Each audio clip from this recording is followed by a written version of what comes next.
Hello everyone, আসসালামু আলাইকুম। সবাইকে ওয়েলকাম জানাচ্ছি আমার প্রতিদিন নিউ একটি ব্লগে। আজকে কিন্তু সকাল সকাল বাব্বাটাই বের হয়ে গেছি টাঙ্গালের উদ্দেশ্যে। বিকজ লাস্ট 5 দিন হলো আব্বু আমার কাছে আসছিল, আমি গিয়ে নিয়ে এসেছিলাম।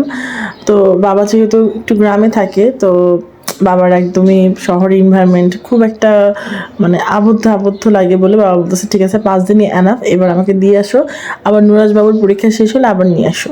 তো ঠিক আছে, বাবার কথা মতো আমিও চলে গেলাম। আমি ভাবলাম যে বাবাকে একা পাঠাবো না, প্রথমে ভাবছিলাম যে কাউকে দিয়ে পাঠাবো, পরে ভাবলাম না, আমি নিজেই দিয়ে আসি। আর সেই ছুতোয় আমি হয়তো বাবার সাথে আরেকটু বেশি সময় কাটাতে পারবো। এই তো আমরা কিন্তু অলরেডি টাঙ্গাল নেমে গেছি। টাঙ্গাল এই জায়গাটার নাম হচ্ছে পাকুল্লা। আর নেমেই আমাদের প্রচণ্ড ক্ষুধা লেগে গেছে, তো আমরা খাবার অর্ডার করছি, ভাত আর গরুর গোশ, যেহেতু দুপুরের সময় লাঞ্চ সেরে নেই একদম। তো বাবা এই যে হাতটা ধুয়ে আসলো, আমার বাবা কিন্তু খুবই পরিষ্কার মাশাল্লাহ। আর আমি জাস্ট হাত ধুইছি, ওখানে বসে ধুইছি। তারপরে এই তো বাবা বলতেছিল বারবার যে মানে আমরা ঠিক করতেছিলাম যে ওটা গরু খাবো না মুরগি খাবো। তো যাই হোক, বাবা বললো যে না, গরুর মাংসই নাও। ঠিক আছে, ডিসিশন নেওয়া শেষ, তো অর্ডার করে ফেলছে, এবার খাবার চলে আসবে।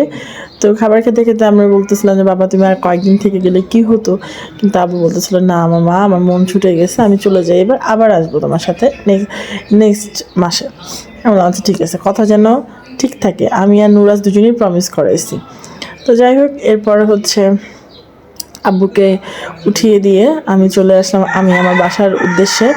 মানে আমার জার্নিটা একটু বেশি হয়ে গেছে আজকে, বাট তারপরে কিছু করার নাই। কিছু কিছু মানুষের জন্য যতই করি ততই মনে হয় কম, তেমন হচ্ছে নিজের মা বাবা, তাদের জন্য যতই করুক না কেন মানুষ, মানে সবাই আমার মনে হয় আমার মতো সবাই যতই করি না কেন মনে হয় যে না, কমই করতেছি। তো যাই হোক, এরপরে হচ্ছে আমি একটু টায়ার্ড হয়ে গেছি, আমার ফেস দেখে বোঝা যাচ্ছে। তো আমি এবার বাড়ির পথে, মানে আমার নিজের বাড়ির পথে। ওদিকে হচ্ছে নুরাজের আব্বু আর নুরাজ হয়তো বা ঘুমোচ্ছেই। তো ঠিক আছে, গিয়ে দেখি বাসার কী অবস্থা, যেহেতু আমি অনেকটা সকালে বেরিয়েছি। তো আজকের মতো ব্লগটা আমি এখানে শেষ করে দিচ্ছি। সবাই ভালো থেকো, সুস্থ থেকো। অ্যান্ড এই দেখো বাইরের ওয়েদারটা খুবই ভালো ছিল।